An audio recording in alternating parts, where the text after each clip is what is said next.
Iho, I let myself in, ha? Anyway, I have the keys. I hope you don't mind.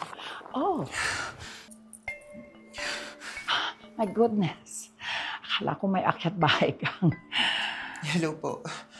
Kayo po pala, tita. Nandito ka pala? Opo.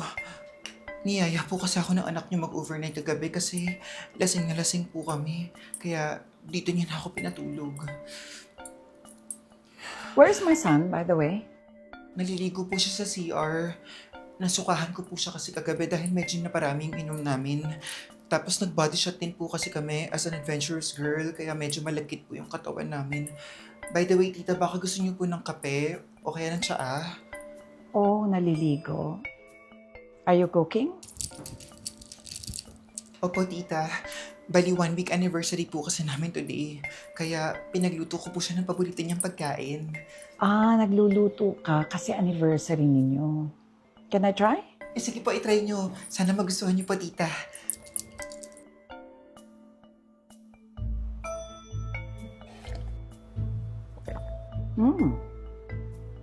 In fairness, malinamnam. Ay, yay! Buti naman po nagustuhan niyo.